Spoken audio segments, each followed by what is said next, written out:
I don't remember which verse it is. 8, chapter 24. 24. Yes.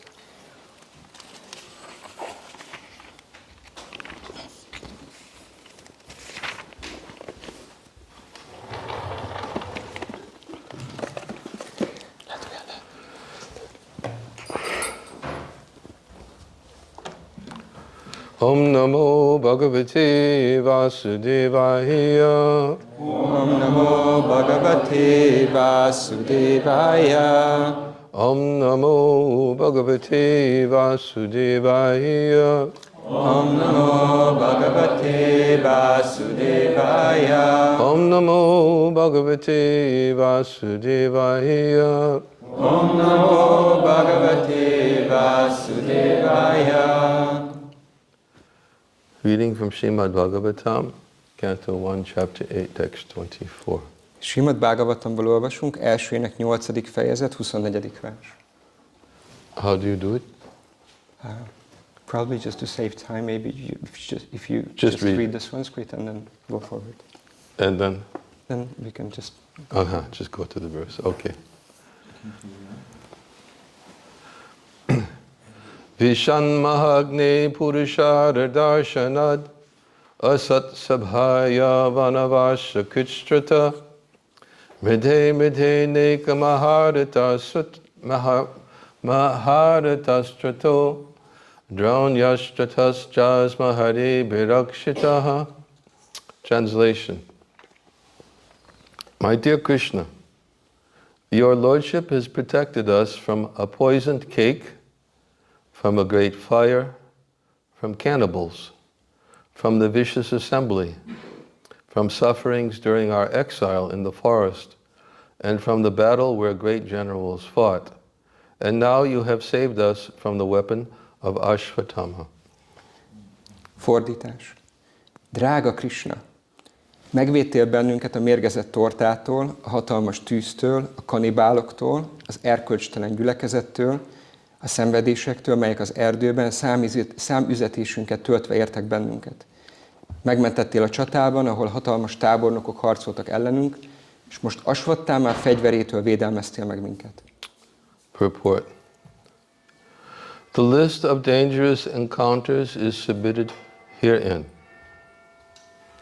Magyarázat. Kunti Dévi a megpróbáltatásokat sorolja fel a versben. Devaki was once put into difficulty by her envious brother, otherwise she was well. Devaki egyszer került veszélybe irigy bátyja miatt, máskülönben élete nyugodtan telt. But Kunti Devi and her sons were put into one difficulty after another for years and years together. Kunti Dévi és fiai azonban éveken át az egyik gyötrelmes helyzetből a másikba kerültek. They were put into trouble by Duryodhana and his party due to the kingdom, and each and every time the sons of Kunti were saved by the Lord. Duryodhan és társai okoztak minden bajt, a királyságra vágyva, az Úr azonban minden egyes alkalommal megmentette Kunti fiait.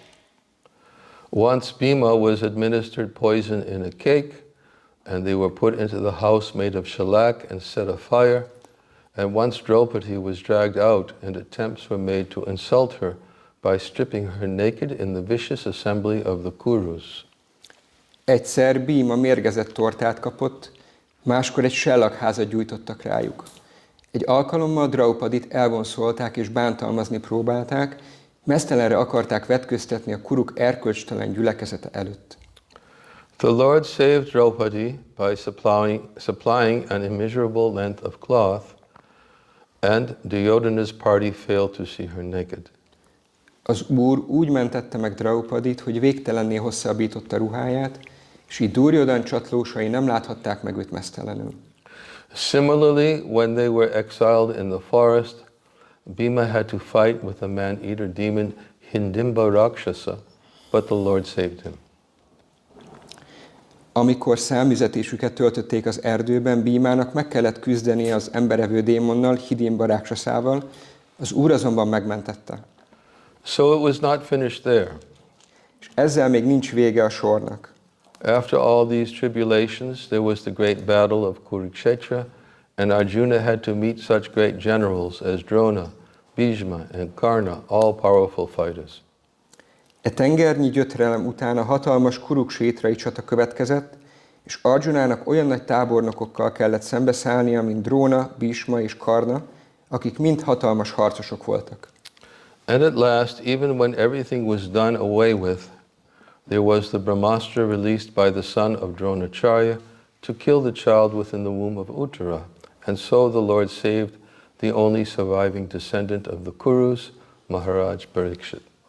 És végül, amikor már minden jóra fordult, jött a Drónácsárja fia által kibocsátott Brahmastra, hogy megölje a gyermeket Uttara méhében. Az úr azonban megvédte a Kuruk egyetlen túlélő leszármazottját, Parikshit Maharajant.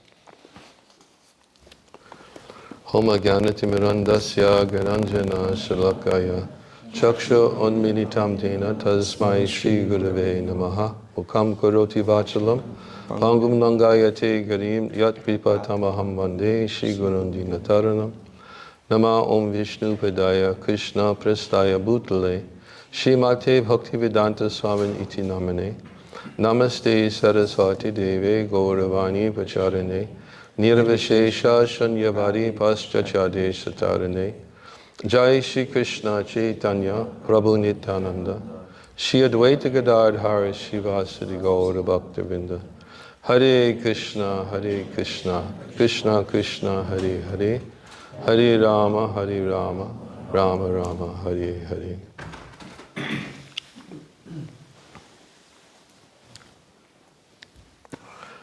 I was told that a weekly Mahábhárata class has been started. Hallottam, hogy elkezdődtek a heti Mahábhárata előadások. And I was requested if I would speak a little bit about the topics from Mahábhárata. És megkértek arra, hogy beszéljek a Mahábhárata néhány témájából egy keveset. I chose this verse because the persons mentioned are all very important integral parts of the Mahábhárata. Azért választottam ezt a verset, mert azok a személyek, akik említve vannak ebben a versben, nagyon kulcs szereplői a Mahábhárata történetének. And they all play a very important part in relationship to Krishna, of course, which is what gives the Mahábhárata its substance. És persze mindannyian nagyon különleges kapcsolatban állnak Krishnával, ami az egész Mahábháratának megadja a lényegét. The Mahábhárata is filled with many intrigues. Nagyon sok intrikával van teli a Mahábhárata. And to read the full Mahábhárata is quite a task, just to see all the different subtle workings that are taking place between the Pandavas and the Kauravas. Elolvasni az egész Mahábháratát, az egy komoly kihívás, hogy látni a finom feszültséget, ennek az egésznek a dinamikáját, ami a Pándavák és a Kauravák között kibontakozik. And Duryodhana, who was the son of Dhritarashtra, conspired to try to take the kingdom away from the Pandavas, although it was their rightful claim. Duryodhana, Dhritarashtának a fia próbálta elcsalni a királyságot a Pándaváktól, Judhishthira Maharajtól, ami igazából jogosan az övék lett volna. And it was due to his various conspiracies that many attempts were made on the lives of the Pandavas. És ezeknek az összeesküvéseknek következtében akkor nagyon sokszor törtek az életükre a Pándaváknak. Of course, what this verse speaks about is under all circumstances the Pandavas were under the Lord's protection. És persze ez a vers arról beszél, hogy minden körülmények között a Pándavák élvezték az Úrnak a védelmét.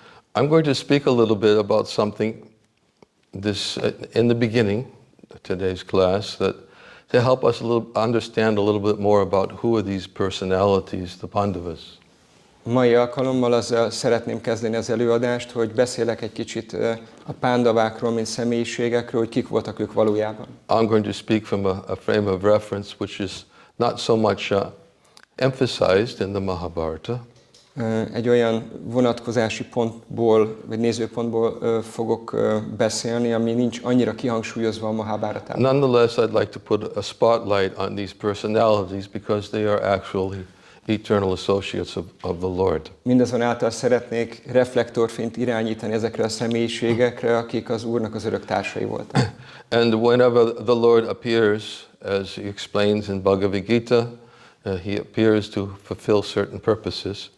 Amikor az Úr megjelenik, amit a Bhagavad Gita mesél el, akkor az Úr bizonyos célokból jelenik meg. To deliver his devotees and to annihilate the miscreants and reestablish religious principles, he says, he appears again and again. Szóval az Úr mondja, hogy újra és újra megjelenik abból a célból, hogy megvédelmezze a baktáit, elpusztítsa a bűnösöket, és hogy visszaállítsa a vallásnak az ösvényét. And Krishna's appearance in this world 5,000 years ago took place, of course, on this planet, in this universe. És természetesen Krishnának a megjelenése 5000 évvel ezelőtt megtörtént ebben az univerzumban, ezen a bolygón. And whenever he appears, he brings some of his eternal associates from the spiritual world. És amikor ő megjelenik, akkor a lelki világból elhozza magával néhány örök társát. Krishna not only appears in one universe, but he appears in unlimited universes. Krishna nem csak egy univerzumban jelenik meg, hanem megszámlálhatatlan univerzumban megjelenik. And as is explained in various references in the scripture, that he goes from one universe to the next, just as the hands of the clock move from one minute to the next. És különböző szentírások magyarázzák, hogy úgy mozdul, vagy úgy megy tovább egyik univerzumból a másikba, hogy az órának a mutatója, percmutatója megy egyik percről a másikra. And wherever he descends, he always brings some of his associates who come with him. És bárhol jelenjen is meg, mindig elviszi magával bizonyos társait, akik vele együtt mennek. To fulfill the same purposes, which is to reestablish religious principles and to protect his devotees. Ugyanabból a célból mennek vele a társai, hogy újra bevezessék a vallásnak az elveit, és megvédelmezzék a baktákat. He also appears in this world to display his confidential pastimes in order to attract the conditioned souls to their eternal relationship with the Supreme Lord. És abból a célból is megjelenik, hogy bemutassa örök bizalmas kefteléseit, hogy vonzalmat ébresszen a feltételekhez kötött lelkekben arra, hogy újra az Úr társaságát élvezzék. Because constitutionally every living entity within this world is an eternal servant of Krishna. Mert eredeti helyzetében minden lélek, aki itt van ebben a világban, ő eredetileg a Legfelsőbb Úrnak az örök szolgája. And ultimately every living entity aspires to reestablish their eternal connection with the Supreme in the spiritual world. És végső soron minden élőlény azon próbálkozik, hogy hogyan tudja az Úrral való örök kapcsolatát újra megtalálni a lelki világban. When we speak of the spiritual world, we're speaking about a very vast expanse. Amikor a lelki világról beszélünk, akkor egy nagyon nagy kiterjedésről van szó. Of which this whole cosmic manifestation consisting of unlimited universes is only 1/4 of the Lord's creation. És amikor beszélünk mondjuk az anyagi világ teremtéséről, akkor az csak az 1/4 az Úr teljes teremtésének. Beyond this material world is a vast expanse of spiritual planets. Ezen az anyagi világon túl akkor van egy nagyon nagy kiterjedése a lelki bolygóknak, Which are known as Vaikuntha planets. amelyeket Vajkunta bolygóként ismernek. Vaikuntha simply means that place which there's no anxiety. Vajkunta egyszerűen csak annyit jelent, hogy egy olyan hely, ahol nincs aggodalom. And even beyond the Vaikuntha planets, there is also another destination which is aspired for by Vaishnavas.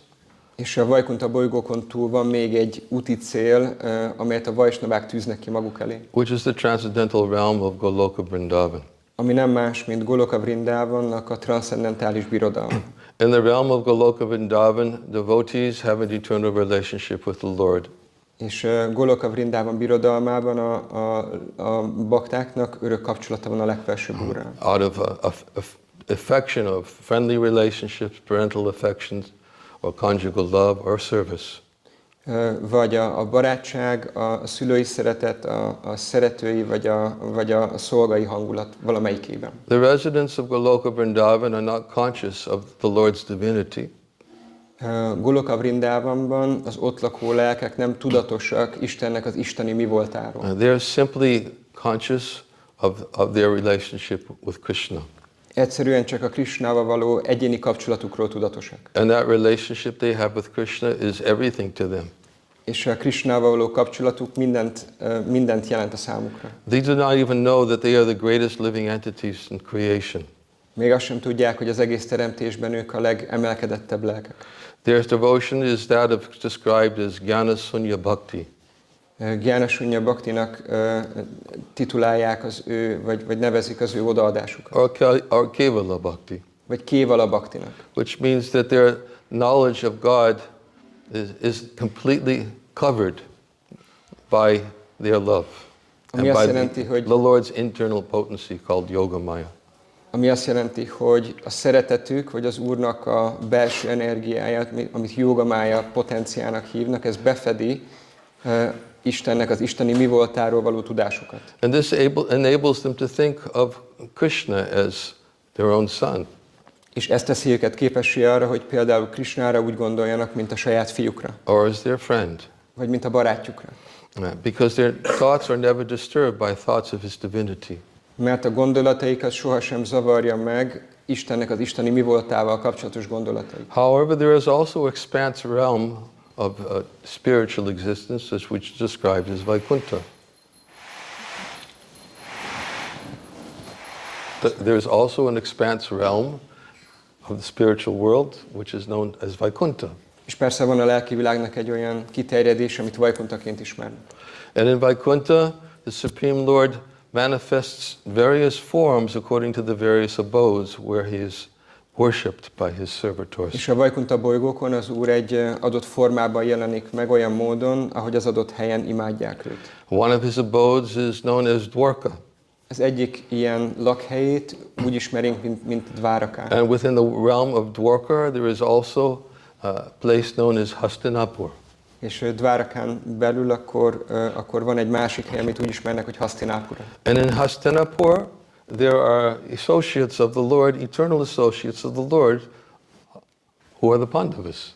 És Hastinapuron belül pedig vannak az Úrnak örök társai, akiket úgy hívnak, hogy Pándavák. They have an eternal relationship with Krishna. Örök kapcsolatuk van Krishnával. But yet, although they have eternal relationship with Krishna, they are conscious of his divinity. De annak ellenére, hogy örök kapcsolatuk van Krishnával, ők tudatosak Istennek vagy Krishnának az isteni mi voltáról. Although some of them, like the Pandavas, they have very friendly relationships with Krishna.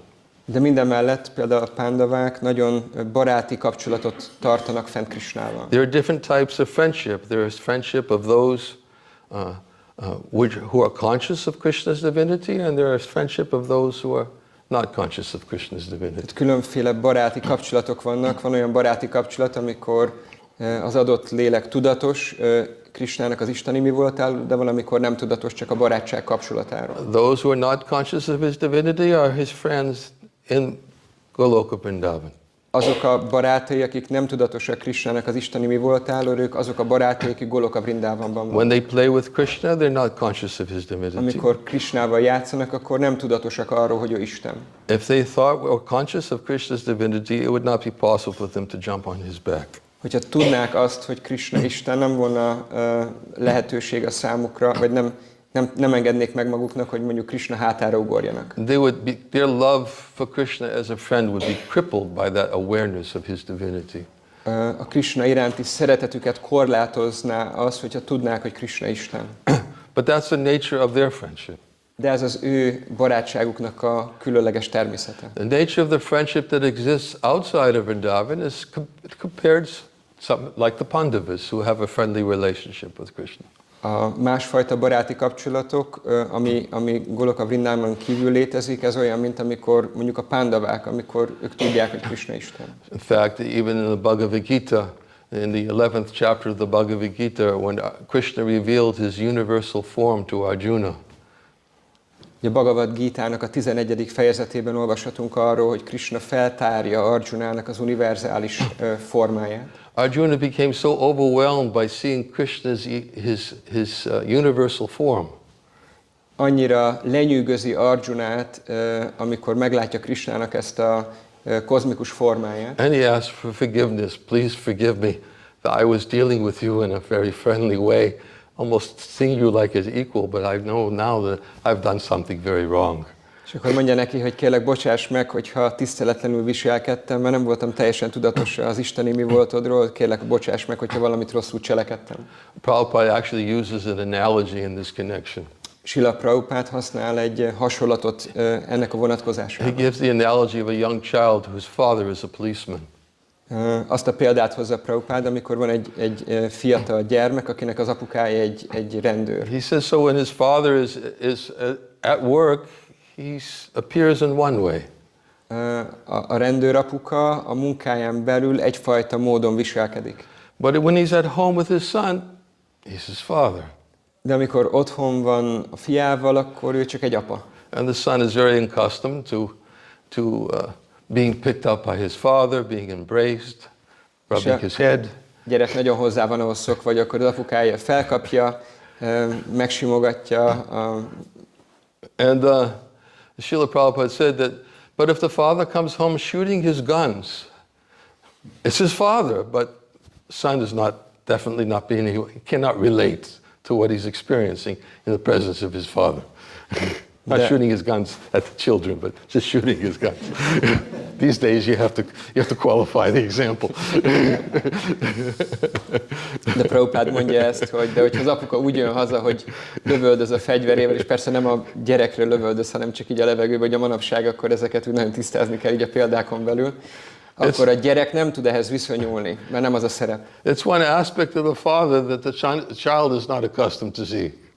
Ez egy olyan aspektusa az apának, amihez a gyerek nincsen hozzászokva, ezt nem szokta ezt látni, ezt az oldalán. So similarly, he gives this example about Arjuna when he sees Krishna in his universal form.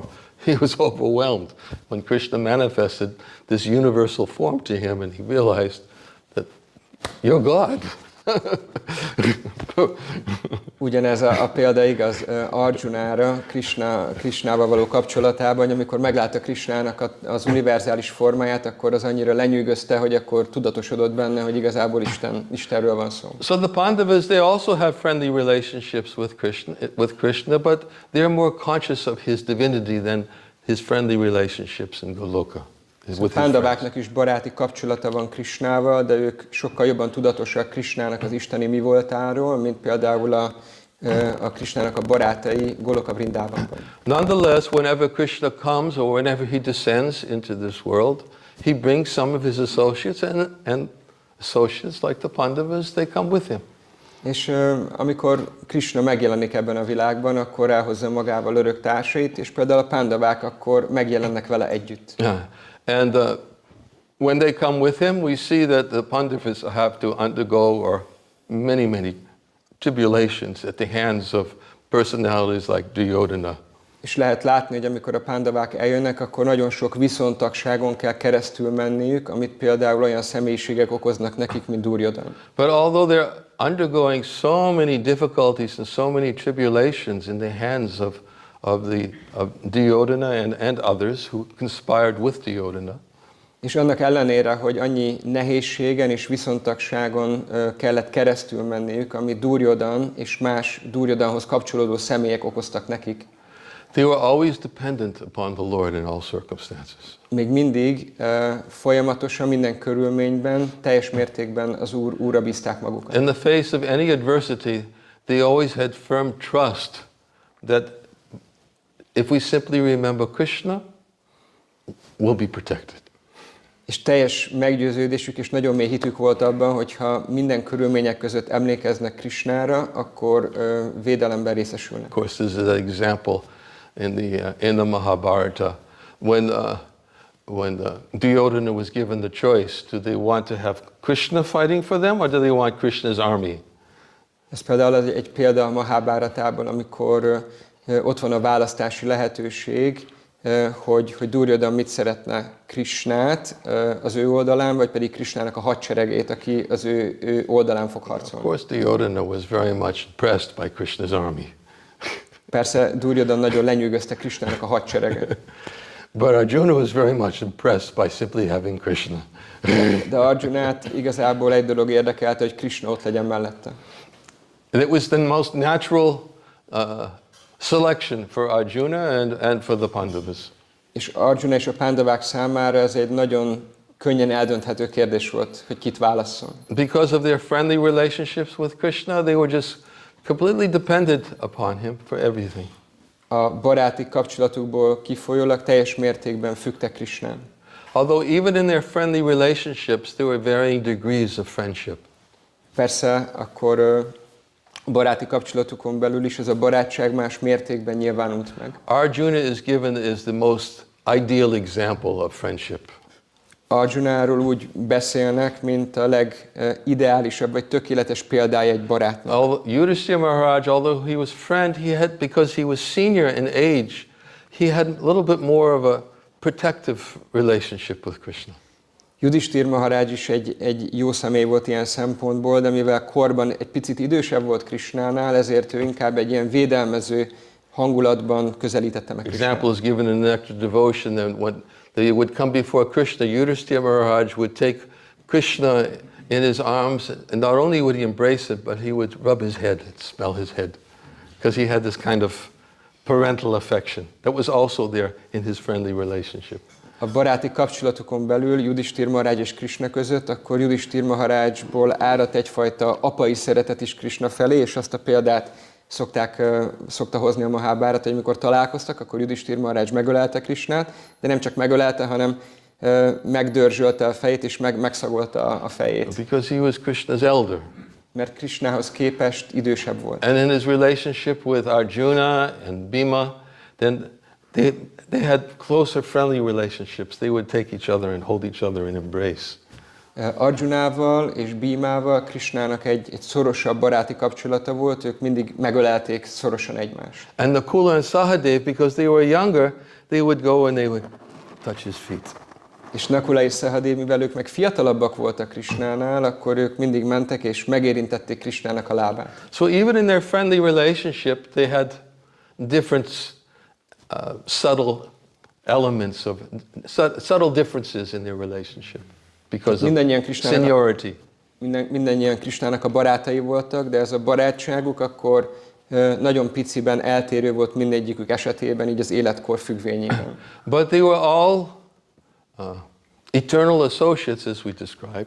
De mindannyian örök társai a Krishnának, ahogy arról korábban beszéltünk. And they had come to this world to display their attachment, affection, and intimate relationship with Krishna. És azért jöttek ebbe a világba, hogy kinyilvánítsák, megmutassák azt a bensőséges kapcsolatukat, ami Krishnához fűzi őket. In fact, elsewhere I've been reading a lot from the Brihad Bhagavatamrita. It describes there are 5 different types of devotees in Vaikuntha. A Brihad Bhagavatamritában, ami egy másik szentírás, lehet arról olvasni, hogy Vaikuntán 5 féle bakta van. They are called Jnana Bhaktas. Vannak a Jnana Bhakták, Shuddha Bhaktas. vannak a Shuddha Bhakták, Prema Bhaktas. vannak a Prema Bhakták, Prema Para Bhaktas. a Prema Para Bhakták, And Prema Tura Bhaktas. és Prema Dura Bhakták.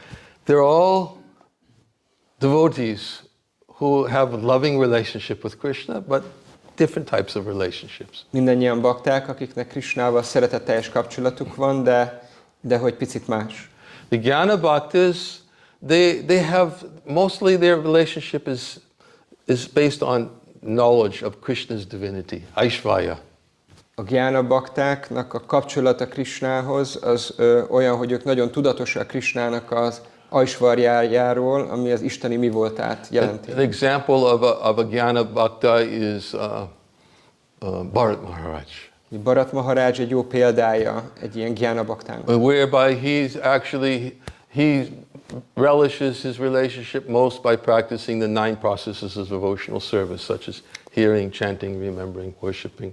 Ő a Krishnával való kapcsolatát az odaadás 9 folyamatán keresztül kultiválja, ugye hallás, éneklés, emlékezés is. Then there are Shuddha Bhaktas. Aztán vannak a Shuddha Bhakták. Ambarish Maharaj is given as example of a Shuddha Bhakta. Ambarish Maharajot hozzák föl példaként, mint Shuddha Bhakta. Ambarish Maharaj was a little bit more of a service attitude. Ambarish Maharaj jobban a szolgálat hangulatában volt. We read in the Srimad Bhagavatam that Ambarish Maharaj was always absorbed in rendering service with all of his senses. A Srimad Bhagavatamban olvashatunk arról, hogy Ambarish Maharaj folyamatosan el volt merülve minden érzékével az Úrnak végzett szolgálatban. And his mind was always fixed in remembrance of the Lord. under all circumstances. És minden körülmények között az elméje az Úrnak végzett szolgálatba volt elmerülve. He was so fixed in remembrance of the Lord that even when faced with a great adversity, Annyira szilárd volt ebben, hogy még amikor a legnagyobb kihívásra vagy nehézséggel került szembe, all he did was remember the Lord. Nem csinált más, csak hogy emlékezett az Úrra. He didn't even ask the Lord to protect him. Még azt se kérte az Úrtól, hogy védje meg. He did what was most natural for him. Remember the Lord. Csak azt csináltam, hogy a legtermészetesebb volt a számára, csak emlékezett az Úrra. Sometimes in a difficult situation, a God-conscious person will pray, please protect me. Sokszor egy nehéz helyzetben egy Isten tudatos személy akkor imádkozik, hogy drága Uram, ments meg. But Ambarish Maharaj, he just simply remembered the Lord. And of course, the Lord gave his protection. És akkor Ambarish Maharaj egyszerűen csak emlékezett az Úrra, és természetesen az Úr adta a védelmét. Actually, there's a very nice story in this connection. I don't want to digress, but maybe I'll just tell it. Van egy nagyon szép történet, ami ehhez kapcsolódik, amit nem feltétlenül akartam eltérni a tárgytól, de mégis el fogom mondani. It's very relevant because it highlights the characteristic of a great devotee like Ambarish Maharaj. Azért nagyon fontos, mert kiemeli a jellemvonását egy olyan nagy személyiségnek, mint Ambarish Maharaj. Ambarish Maharaj was,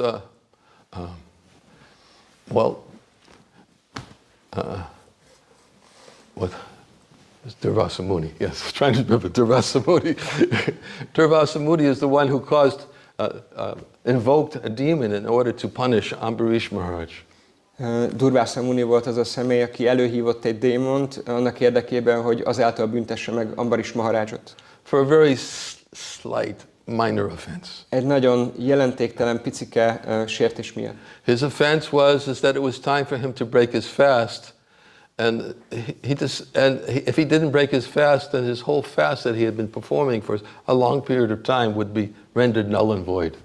Az történt, hogy Ambarish Maharaj meg kellett, hogy törje a böjtjét, mert hogyha nem törte volna meg, akkor az a hosszú böjt, amit hosszú időn keresztül bemutatott, annak az eredménye elveszett volna. But Durvasa Muni became a guest at his home. De Durvasa Muni vendégként érkezett az otthonába. And whenever the king receives a guest, then the guest should be given first. All honors should be served first.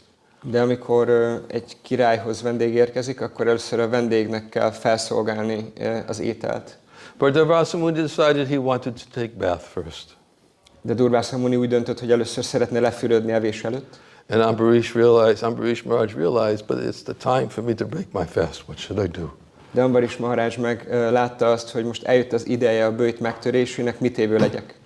So he was advised, why don't you drink a little water, because drinking water is like fasting and not fasting. És azt a tanácsot kapta, hogy miért nem iszol egy pici vizet, mert a vízivás az olyan is, mint hogyha valaki böjtölne, meg hogyha nem is böjtölne. So he drank a little water, and when Durvasa Muni returned from taking his bath, he immediately, because he was a mystic yogi, he understood that Ambarish Maharaj had broken his fast. És amikor Durvasa Muni visszaért a fürdőjéből, akkor mivel egy misztikus képességgel rendelkező jogi volt, egyből értette, hogy Ambarish Maharaj megtörte a böjtjét. And then he cursed. És akkor átkozott. And then, of course, what happened is that he invoked this. The Lord decided to protect Ambarish Maharaj and invoked his Sudarshan chakra to protect him from the curse. És az Úr pedig úgy döntött, hogy megvédelmezi Ambarish Maharajot, és a Sudarshan csakrát hívta segítségül az átok ellen. And then Durvasa Muni had to run in fear. És Durvasa Muninak a félelmében szaladnia kellett. I'll try to make the story short because Próbálom it's rövidre not directly fogni a relevant to the történetet. Pandavas. First he went to Lord Brahma for protection. Lord Brahma said, I'm sorry, I can't do anything to help you. Először az Úr Brahmához ment segítséged, az Úr Brahma mondta neki, hogy én nem tettek érted semmit, ne haragudj. Then he went to Lord Vishnu for protection, and Lord Shiva, and Lord Shiva said, sorry, I can't do anything. This was invoked by Lord Vishnu. What can I do? Az Úr Shivához is ment, és mondta, hogy hát ezt az Úr Vishnu hívta a Sudarshan csakráját, szóval mit tehetnék én, hogy tudlak megvédeni? So then Durvasa Muni had the capacity to travel to Lord Vishnu. És Durvasa Muninak volt az a képessége, hogy elmenjen az Úr Vishnuhoz. And when he approached Lord Vishnu, he said, I take full shelter of you, please protect me.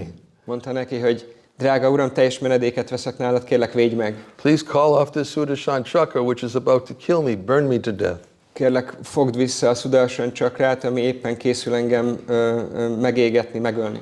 And Lord Vishnu said, sorry, I can't do anything for you either.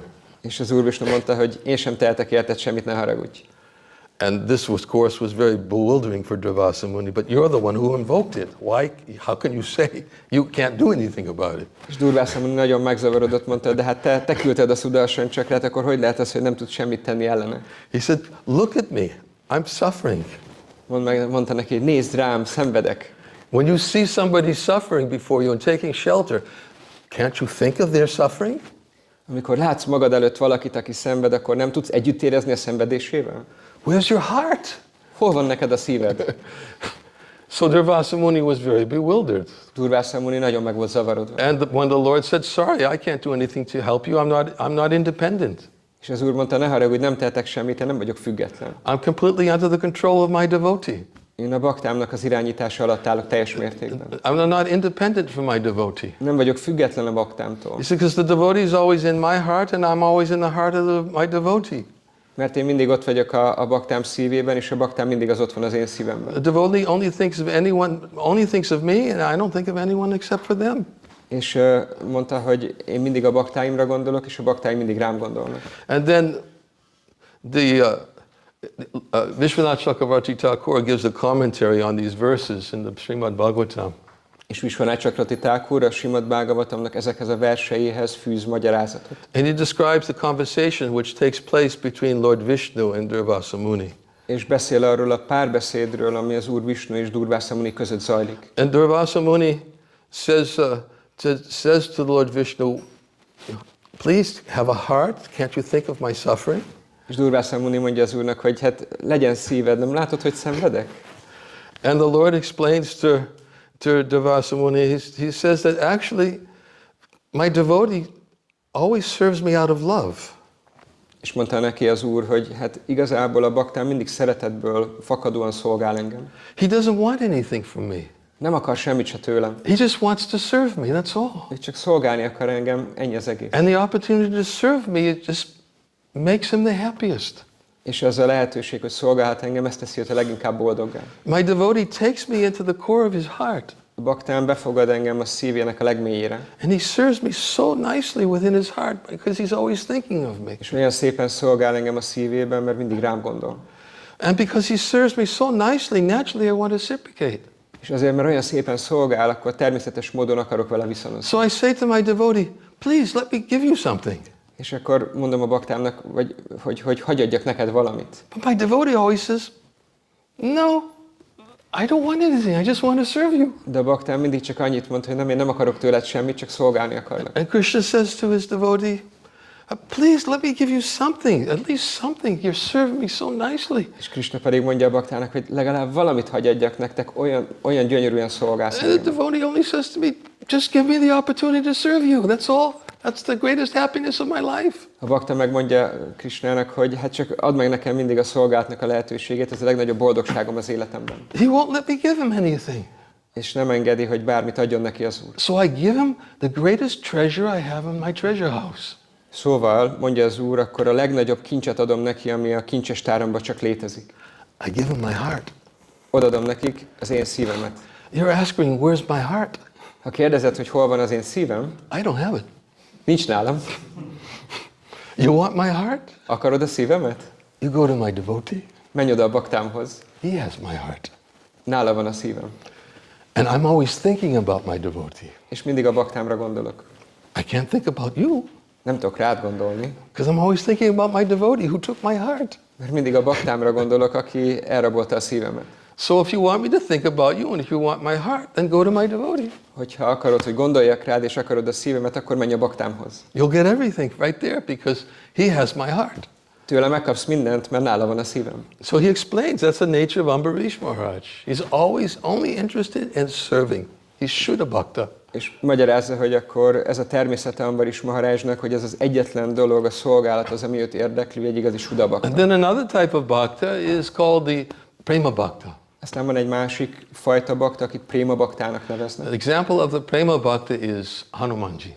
Hanumanji, ő egy példája egy Préma baktának. His service is so intimate Annyira bensőséges az ő szolgálata. Hanuman's ready to do anything for the service of the Lord. Bármire kész az Úr szolgálata érdekében. Even if it brings separation or pain, he's ready to do it. Még akkor is, hogyha ez elkülönüléshez vagy fájdalomhoz vezet, akkor is kész megtenni. And he's ready to do it constantly and so many things simultaneously he's ready to do for the Lord. És rengeteg dolgot és több dolgot egyszerre hajlandó megtenni az Úrért. His life is to be at his beck and call. Beck and call? Oh, it's an English expression.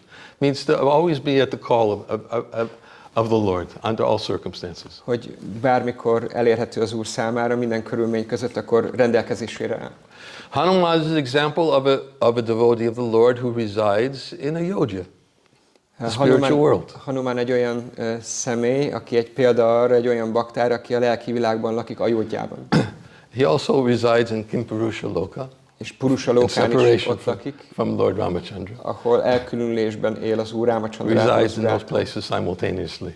Egyszerre létezik ezeken a helyeken. Beyond the Prema Bhakta is the Prema Parabhaktas. A Préma Bhakta fölött áll a Préma Parabhakta. The Prema Parabhaktas, the example of the Prema Parabhaktas is the Pandavas. Ők rájuk a Préma Parabhaktáknak a példája Pándavák. The Pandavas are very, not only do they always conscious of the Lord, always remembering the Lord, always eager to serve the Lord, Nem csak mindig tudatosak az Úrról, mindig emlékeznek az Úrra, és mindig lelkesek és készek szolgálni az Urat. but they have very friendly dealings with the Lord. De As nagyon and the ways that barátságos we kapcsolatot described. ápolnak az Úrral, amiről itt is olvashatunk. They are eternal associates of the Lord who reside in this realm, this transcendental realm of the spiritual world. Örök társai az Úrnak, akik a lelki világnak ezen a részén laknak. And beyond the Pandavas is the Prematura Bhaktas. Example, the Yadavas or Uddhava, who exists in Dwarka, in the spiritual Préma Dura world. bakták vannak még a Pándavák fölött, ők pedig azok a Jádavák, akik Dvárakában laknak, Krisnának az örök társai. So the point is that in the Vaikuntha planets, these eternal associates of the Lord eternally reside. Lényeg az, hogy az Úrnak az örök társai ezeken a különféle Vajkunta bolygókon örökké ott élnek. But sometimes they expand themselves. De néha kiterjesztik magukat. Although they reside there eternally, they expand themselves to accompany the Lord during his pastimes. Ha bár örökké ott laknak, akkor néha megnyilvánítják magukat itt is, hogy segítsék az Úrnak a kefteléseit. When the Lord descends into this world. Amikor az Úr alászáll ebbe a világba. These Pandavas that we're just reading about, who went through great difficulties at the hands of Duryodhana, Ezek a Pándavák, akikről az imént olvastunk, hogy milyen nehézségeken mentek keresztül Duryodhana miatt. are the same eternal associates of the Lord. Az Úrnak ugyanazok az örök társai. But here we see that in this world they undergo great tribulation. De azt látjuk, hogy amikor itt vannak ebben a világban, akkor hihetetlen megpróbáltatásokon mennek keresztül. But under all circumstances, they display their ideal characteristics and qualities of constant remembrance of the Lord in all circumstances. De minden körülmények között akkor megnyilvánítják azt, hogy folyamatosan el vannak merülve az Úrról való emlékezésben. In fact, in the Nectar of Devotion, Az Odaadás nektárja című könyvben there is a description about the Pandavas. van egy leírás a Pándavákról. There are two types of friendship. A barátságnak két fajtája van.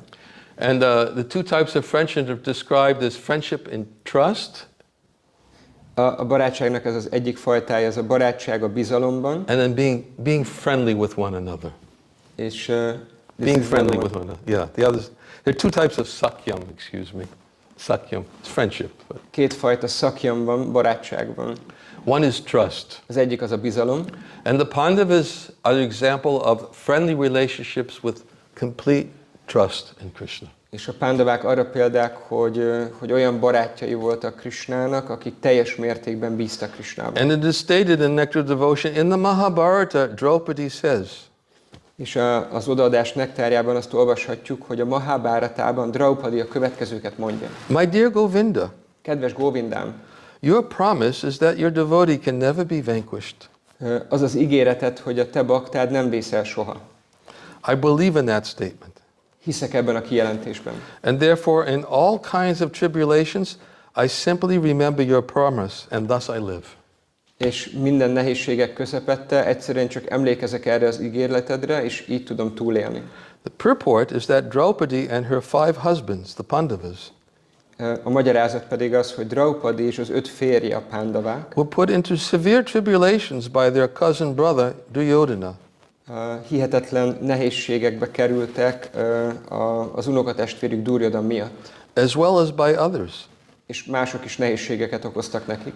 The tribulations were so severe Olyan kemény megpróbáltatások voltak, that even Bhishmadev, hogy még Bhishma Dev is, who was both a lifelong brahmachari and a great warrior, aki egyben volt egy egész életén át nőtlenségben élő brahmacsári és egy nagy harcos, he would sometimes shed tears thinking of them. akkor sokszor elsírta magát, amikor a pándavákra gondolt. He was always surprised Mindig meg volt lepődve, that although the Pandavas were so righteous and Draupadi was practically the goddess of fortune, hogy annak ellenére, hogy a pándavák annyira igazságosak voltak, és Draupadi nem volt más, mint gyakorlatilag a szerencse istennője. actually it's explained, and I can't remember, it's explained she's a partial expansion of the goddess of fortune. Van erről szó, hogy Draupadi a szerencse istennőjének egy részleges kiterjedése.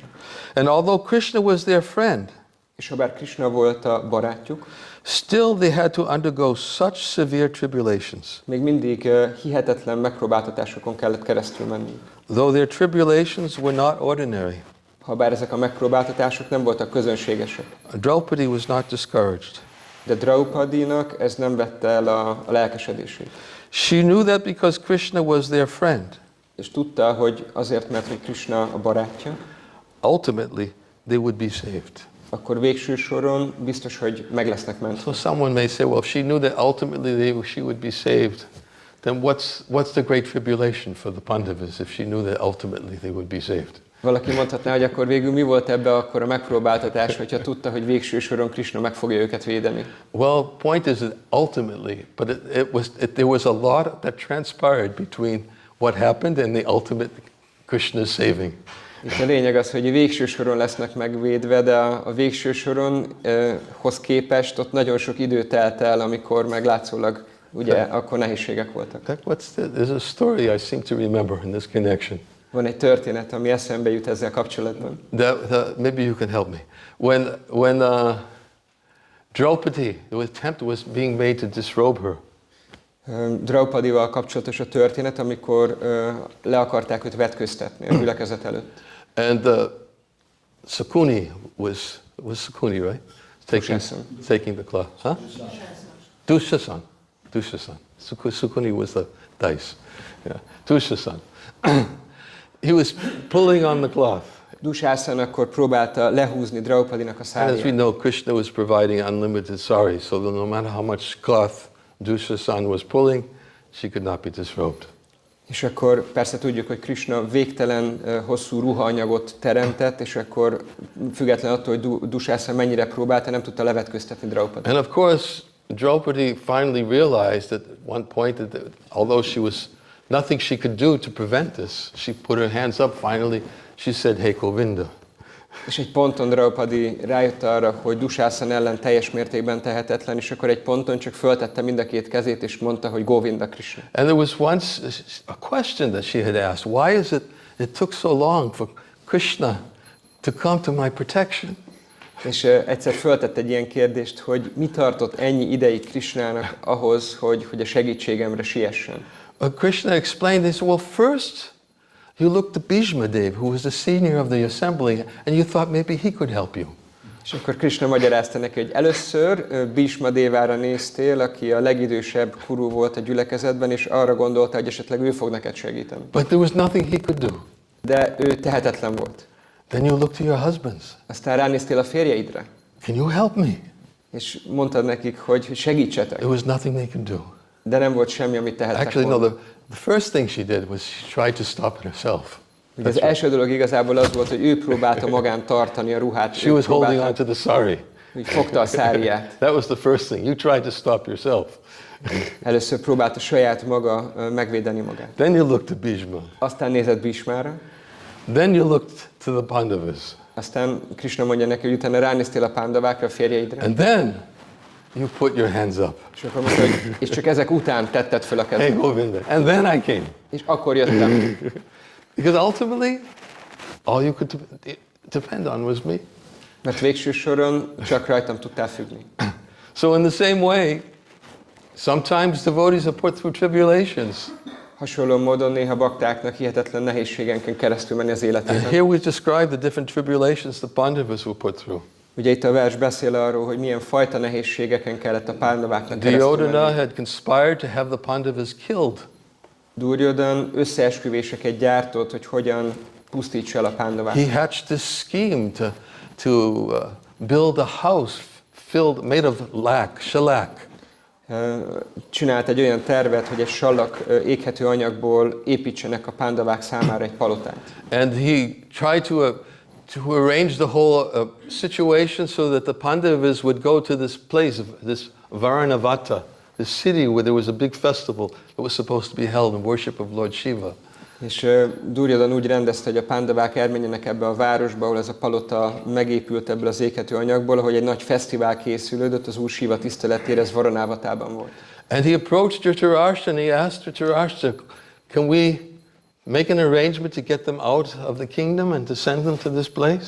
És Duryodhan megközelítette Dhritarashtrát, hogy valamilyen módon el tudjuk azt érni, hogy akkor elhagyják ezt a birodalmat, és elmenjenek valahol máshova? Dhritarashtra finally relented because he was very much under the influence of his son, Duryodhana. És végül Dhritarashtra beleegyezett ebbe a tervbe, mert nagyon erősen Duryodhannak a befolyásolása alatt But he állt. didn't know that Duryodhana had hatched a scheme to build this mansion for the Pandavas made out of shellac. De Dhritarashtra nem tudta, hogy Duryodhan ilyen tervet eszelt ki, hogy ezt a palotát megépítse a Pándavák számára éghető anyagokból. And his plan was to hire, Purochana, I think his name was, to hire Purochana or to request him to build this big mansion. És Duryodhan felbérelte Purocsanát, ő volt az egyik minisztere, hogy megépítse ezt a palotát. So that while he was there in the house of shellac and the Pandavas were there, he would light it on fire and they would all be killed. És az volt a terv, hogy amikor a Pándavák bent tartózkodnak a palotában, akkor Purocsan felgyújtja a palotát, és mindannyian meghalnak bent. As the Pandavas were leaving the city, És ahogy a Pándavák hagyták el a királyságot, they saw használták, Vidura, who had passed by them. és találkoztak Vidurával, aki az útjukba állt. Vidura was the brother of Pandu, their father. Vidura, ő Pándunak, az apukájuknak a testvére volt. He was always their well-wisher, Mindig az örök jó akarójuk volt. always caring for them, always under all circumstances. The Pandavas were under his watchful, protective eye. Minden körülmények között Vidura akkor vigyázó szemekkel kísérte a Pándaváknak a sorsát, mindig segített neki. And Vidura spoke to Yudhishthira Maharaj in a very cryptic language that nobody could understand. És egy nagyon virágnyelven beszélt Vidura a Yudhishthira Maharajjal olyan módon, hogy senki más ne értse. But Yudhishthira Maharaj could understand De Yudhishthira Maharaj értette, hogy Vidura miről beszél. that they were going to be taken to this place where a house of shellac would be built. És megértette azt, hogy egy olyan helyre viszik őket, ahol egy ilyen sallagból készült palota várja őket. Anyways, it's a long story. Szóval hosszú a történet. If I tell all the details of the story, then it will take some time. Hogyha minden részletét elmesélném a történetnek, az elég hosszú időbe telt. But the essence of the story is that they went and they stayed there, and they stayed there for a whole year. De a lényeg, hogy elmentek végül Varanavatába, és egy egész évig ott maradtak. Because Purochana was looking for just the right time to light the building on fire. Mert Purocsan kereste a tökéletes pillanatot, hogy mikor gyújthatja fel a palotát. And he wanted to win the trust of the Pandavas so that they would trust him. És először el akarta nyerni a Pándaváknak a bizalmát, hogy bízzanak benne. But because Yudhishthira Maharaj knew what the plot was, De mivel Yudhishthira Maharaj tudta, hogy ez egy összeesküvés, he arranged for another person who was also sent by Vidura. akkor fogadott egy másik szemét, akit Vidura küldött. He was a miner, Ő pedig egy bányász volt. not minor, M-I-N-E-R. Yeah. And he was very expert at digging tunnels. És nagyon szakértője volt az alagútásásnak. So he arranged, Yudhishthira Maharaj arranged for this big tunnel to be built underneath the house of shellac. És Yudhishthira Maharaj akkor megkérte ezt az alagútásót, hogy ásson egy alagutat, ami kivezet a And palotába. while the tunnel was burning, the Pandavas would take advantage of the time that they had available to them to go off into the forest nearby and to search out. Once the tunnel was finished and once they would come out of the tunnel, they had to know which direction they should go. És miközben építette ez az alagútásó az alagutat, akkor a pándavák körbejárták a közeli erdőket, és megnézték, hogy hova fog kivezetni az alagút, amikor egyszer már menekülniük kell. So finally, after about a year's time, Yudhishthira Maharaj decided, let's set the building on fire ourselves. És körülbelül egy év eltelte után Yudhishthira Maharaj úgy döntött, hogy gyújtsuk föl mi a palotát. And on the night before, well, I think it was the night before the building, they set the building on fire. Some Nishara woman came, older woman came with her 5 sons, because they were distributing food to all the guests. És pont a palota felgyújtása előtti este, akkor egy nisáda, egy ilyen törzsi hölgy érkezett az 5 fiával, mert ők nagyon sok ételt osztottak ki adományként. And her 5 sons, they all became completely intoxicated. És az 5 fia teljesen lerészegedett, And they fell asleep in the house. és elaludtak a házban. But the Pandavas didn't know they were there. De a pándavák nem tudták, hogy ők ott They had vannak. no idea they were there. Fogalmuk sem volt arról, hogy ők ott Because they were tartózkodnak. intoxicated and they fell asleep somewhere in the house. De annyira lerészegedtek, hogy álomba merültek ott valahol a palotán So belül. at the appropriate time, Yudhishthira Maharaj told Bhima, go and place fire on the doors, and while Parochan is sleeping, burn the house down. És mondta Yudhishthira Maharaj Bhímának, hogy akkor menj, gyújtsd lángra a palota különböző pontjait, miközben Purócsan alszik, akkor gyújtsuk fel a palotát. And then they all went into the tunnel, and they walked through the tunnel, and the house burnt down instantaneously. És akkor mindannyian lemásztak az alagútba, és mikor már ott voltak, akkor a palota egy perc alatt teljesen leégett. And all the people were very concerned that Kunti Devi and the Pandavas, they were all killed in this fire. És mindenki nagyon aggódott, hogy a pándavák és Kunti Dévi ott vesztek ebben a tűzben. Because when they entered into the house to see what was left of the house, they saw the bodies of 5 youths and a woman. Mert amikor bementek a leégett ház romjai közé, akkor látták azt, hogy ott van 5 megégett fiatal férfitest és egy And nőnek they a thought it teste. was Kunti Devi and the Pandavas. És arra tudtak csak gondolni, hogy ez Kunti Dévi és a Kunti Devi and pándavák. the Pandavas, they were already gone through the tunnel and they were off into the forest. De addigra már Kunti Dévi a pándavákkal együtt elhagyták a palotát az alagúton keresztül, és már az erdőben vándoroltak. Of course, ultimately, Krishna protected them. Végső soron Krishna megvédte őket. This is how they think. Ők így gondolják. It's very natural for devotees of this caliber to always think that, yes, we don't just simply wait for Krishna's protection, but they act, but always conscious of Krishna in all Ez nagyon circumstances. természetes az ilyen kaliberű bakták számára, hogy így gondolkoznak, hogy igen, akkor minden körülmények között Krishna megvédi őket. After they came out of the tunnel, then they were all exhausted. Amikor kimásztak az alagút végén, akkor mindannyian nagyon kimerültek And voltak, they became very, very tired. és nagyon fáradtak And they lettek, all wanted to sleep. és csak aludni akartak. And all of them, Bhima said, no, we can't stop. Now we have to continue. Bhima pedig mondta, hogy nem állhatunk meg, akkor folytatnunk kell az utunkat. So he took Kunti Devi, picked up Kunti Devi, he picked up his 4 brothers, 2 on each side, 2 in his arms, and Bhima carried them all through the forest. És akkor Bhima felkapta a Kunti Dévit és a 4 másik testvérét, és akkor ő ment velük az erdőben. And after carrying them through the forest, finally he set them down and let his mother sleep on the earth.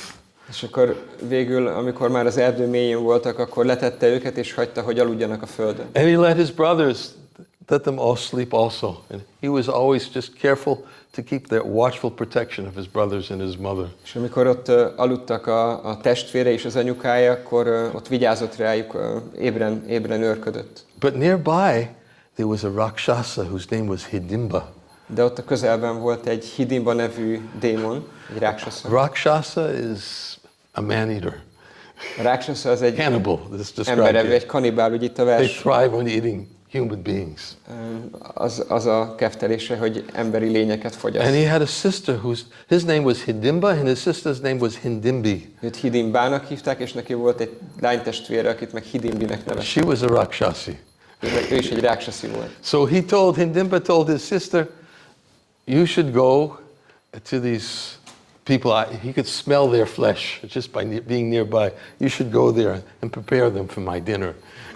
És Hidimba mondta a húgának, hogy érzem az ember szagot, akkor menj oda, és akkor készítsd elő a vacsorámat. But Hindimbi, when she saw Bhima, she became so overwhelmed by his beauty. She said, I can't do this. I want to marry him. Hidimbi, amikor meglátta Bhimát, akkor annyira le volt nyűgözve, hogy mondta, hogy ezt nem tehetem meg, én hozzá akarok menni feleségül. She became so overwhelmed by his beauty that her mind completely changed. And the instructions that were sent by her brother, she could no longer follow them. És annyira megzavarodott attól, amit látott, hogy képtelen volt követni a testvérének az utasítását. She tried to tell Bhima, look, your brothers are sleeping, your mother's sleeping. I'm a Rakshasi, my brother Hindimba's nearby, he's coming, he's going to come and eat all of you. És próbáltam magyarázni Bhimának, hogy nézd, alszanak a testvéreid, alszik anyukád, én egy ráksasi vagyok, van egy testvérem, aki egy ráksasi, most ide jön, akkor mindannyiótokat meg fog enni. But I'm so attracted to you that let me take all of you away and protect you from my brother.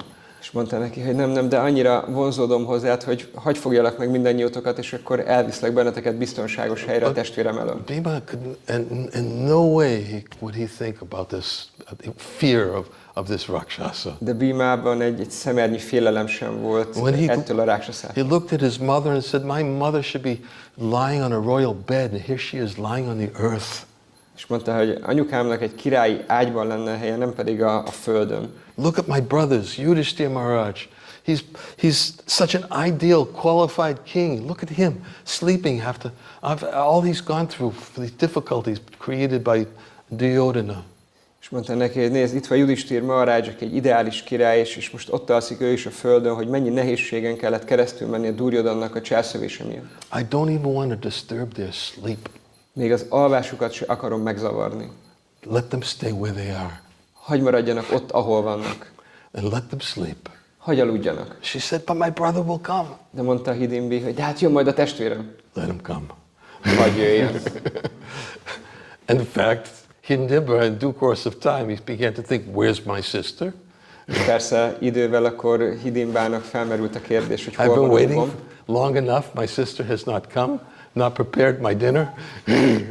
Elég régóta várakozom, nem jött vissza a húgom, nem hozta a vacsorát. And because he was very disturbed about the delay, he decided he would go himself. És mivel a várakozás nagyon zavartá tette, nagyon ideges volt, akkor úgy döntött, hogy saját maga nézi meg, hogy milyen helyzet. When Bhima saw that Hindimba, he was thinking, I can't let my brothers and mother be disturbed by their sleep.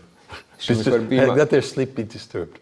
Amikor Bhima meglátta Hidimbát, akkor csak egy dologra tudott gondolni, hogy a testvéreimet és anyukámat ne zavarja semmi az alvásában. He grabbed Hindimba and he dragged them away so that his fighting with him would not disturb them from their sleep. És akkor megragadta Hidimbát és elvonszolta onnan, hogy a küzdelmüknek a hangja ne zavarja a testvéreit és az anyukáját. This is how Bhima was towards his brothers and his mother. Ilyen szeretete volt Bhimának a testvére és az anyukája felé. Very, very, very powerful. Nagyon hatalmas volt, nagyon erős volt. Carrying all four of them, plus, all four of his brothers and his mother all at once, running through the forest, jumping on the trees, knocking them down at the same time, creating a path while he's walking through the forest. Ugye akkor egyedül vitte a 4 testvérét és az anyukáját, úgyhogy közben szaladt az erdőn keresztül, és döntötte ki a fákat, bokrokat, csinálta az utat, ahol tudtak haladni. Anyway, so he was faced with difficulty with this Rakshasa Hidimba, and he simply fought with him, and it was a fight. És akkor találkozott ezzel a Hidimbával, és akkor elkezdtek harcolni, és hát az egy harc volt. Finally, not wanting, his brothers woke up after hearing all the disturbance. És persze végül a testvérei felébredtek, amikor hallották ezt a rengeteg csatazajt. Arjuna said to Bhima, he said, you must be tired by now. Why don't you let me take over? I'll deal with him. Arjuna mondta Bhímának, hogy biztos elfáradtál, hagyj vegyem én át a harcot, akkor majd én megölöm, hogyha te nem bírsz vele. And this really got Bhima going. És akkor ettől igazán beindult Bhíma. Arjuna was just simply trying to taunt him. Arjuna meg csak így fel akarta tüzelni. Me tired? Forget it. Én fáradt, felejtsd el. I'll finish him off. Majd én megölöm. He dibba and he spun him around 100 times above his head and threw him against the ground. És akkor fogta Hidimbát, így 100-szor megpörgette a feje fölött, és akkor ledobta a földre. Then he picked him up and he threw him against a tree and he broke his back and killed him. És akkor megint fölkapta, neki dobta egy fának, ami eltörte a hátát és megölte. So many difficulties. Nagyon sok nehézségük volt. So someone would say, well, it seems like Bhima saved himself. He didn't need Krishna to help him. És valaki mondhatja, hogy hát úgy néz ki, hogy akkor Bhima saját magát vagy magukat védte meg, nem kellett Krishna segítsége. But we have to understand that the strength of the Pandavas was their constant remembrance of Krishna.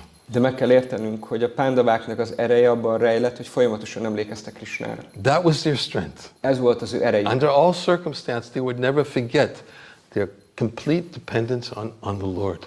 Minden körülmények között egyszerűen csak sosem felejtkeztek meg arról, hogy emlékezzenek a legfelsőbb Úrra, aki a végső védelmező. When Arjuna was feeling separation from Krishna, he couldn't even hold his bow. Amikor Krishna elkülönülést érzett Arjunától, vagy távol érezte magát tőle, akkor még az íját sem tudta kezében tartani. So this is the nature of the Pandavas' relationship with Krishna. Ez a pándavák Krishnával kapcsolatának a természete. Of course, there's much more. We just simply spoke about we didn't speak about the poison cake.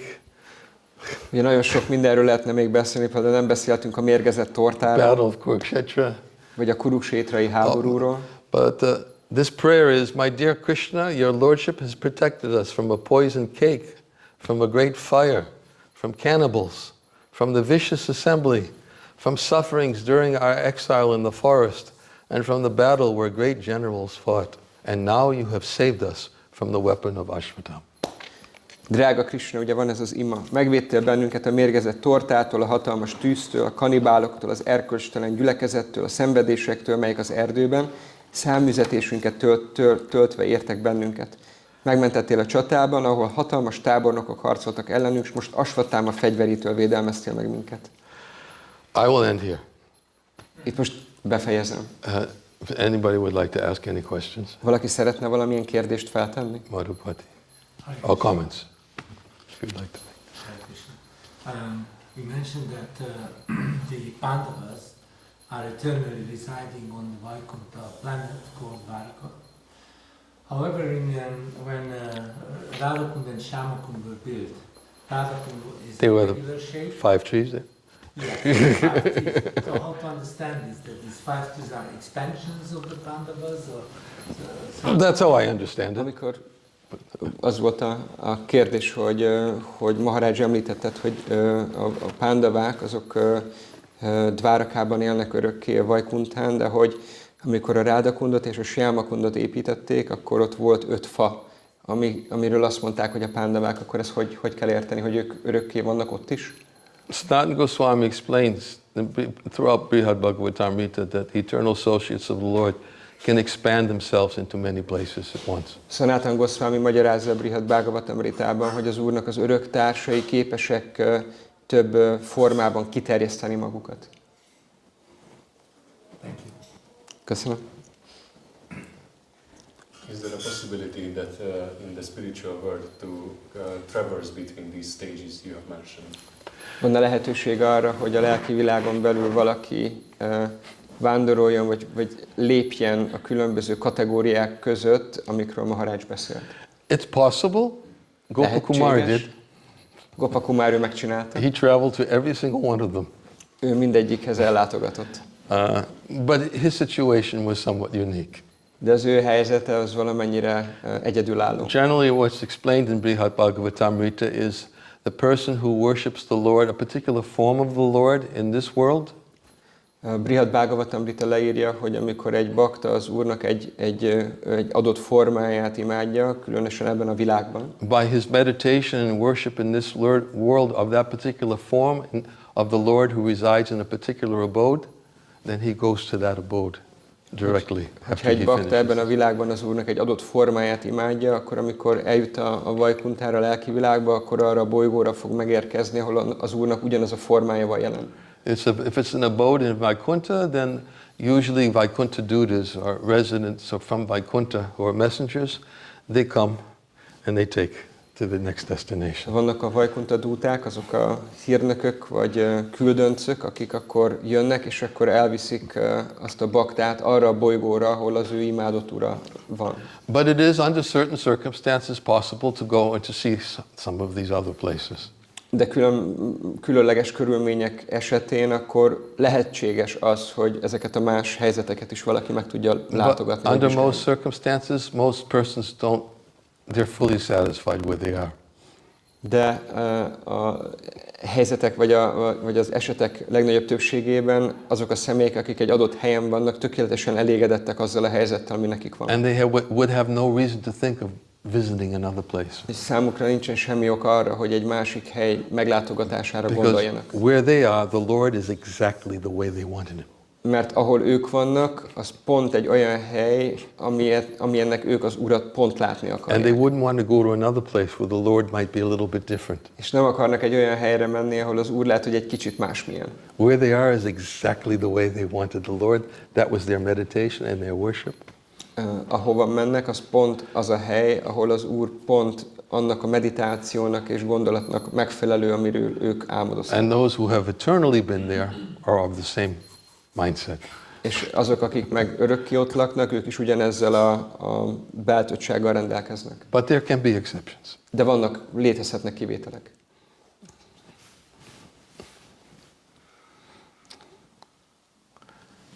Any other question? Van még más kérdés esetleg? I'm sorry if I didn't speak about Mahábhárata fully, but Sajnálom, hogyha nem kizárólag a Mahábháratáról beszéltem, vagy teljes mértékben ez volt a téma. some connection. De van valami kapcsolat. We'll end here. Thank you. Hare Krishna. Itt most befejezem, nagyon szépen köszönöm, Hare Krishna. Niranjana Swami Maharaj ki jai.